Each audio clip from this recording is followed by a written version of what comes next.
జనగామ జిల్లా ఆర్టీసీ చౌరస్తాలో national Herald కేసులో ఈడీ దాఖలు చేసిన ఫిర్యాదును కోర్టు కొట్టివేయడంపై నరేంద్ర మోదీ అమిత్ షా ముఖంపై చెంపదెబ్బ లాంటిదే అని జనగామ జిల్లా కాంగ్రెస్ పార్టీ అధ్యక్షురాలు ధన్వంతి లఖావత్ అన్నారు.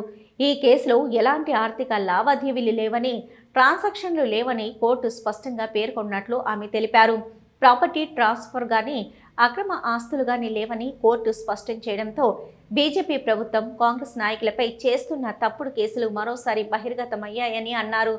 రాహుల్ గాంధీ, సోనియా గాంధీ గారిపై కక్ష సాధింపు రాజకీయాల లక్ష్యంగా ఈడీ ద్వారా కేసులు నమోదు చేశారని ఆరోపించారు. బీజేపీ ప్రభుత్వం ఈడీ, సిబిఐ, ఈసీ వంటి రాజ్యాంగ సంస్థలను రాజకీయ ఆయుధాలుగా మార్చిందని తీవ్ర విమర్శలు చేశారు. కోర్టు ఈడీకి చివాట్లు పెట్టి ఇలాంటి నిరాధార కేసులు పెట్టవద్దని హెచ్చరించడం బీజేపీ ప్రభుత్వానికి గుణపాఠమని అన్నారు. అయినా కూడా ప్రజల దృష్టిని మళ్లించేందుకు కాంగ్రెస్ పార్టీపై తప్పుడు ఆరోపణలు చేయడం బీజేపీకి అలవాటుగా మారిందని పేర్కొన్నారు.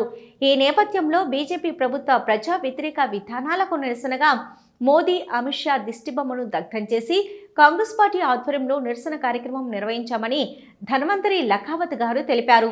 ఈ కార్యక్రమంలో ముఖ్య నాయకులు, పీసీసీ సభ్యులు, మహిళా కాంగ్రెస్ రాష్ట్ర నాయకులు, తాజా మాజీ మార్కెట్ కమిటీ చైర్మన్, పాలక మండలి, మున్సిపల్ కౌన్సిలర్లు, పట్టణ మండల అధ్యక్షులు, BC cell, SC cell, ST cell, minority cell, Seva Dal, Kisan Congress, youth Congress committee రాష్ట్ర కమిటీ సభ్యులు, జిల్లా అధ్యక్షులు, DCC committee, PSCS chairman, committee సభ్యులు, డాక్టర్ అసోసియేషన్ రాష్ట్ర నాయకులు, దిశ సభ్యులు, తాజా మాజీ జెడ్పీటీసీ, ఎంపీపీ, ఎంపీటీసీ, పట్టణ వార్డు అధ్యక్షులు, నూతన మాజీ సర్పంచులు, సోషల్ మీడియా కన్వీనర్లు తదితరులు పాల్గొన్నారు.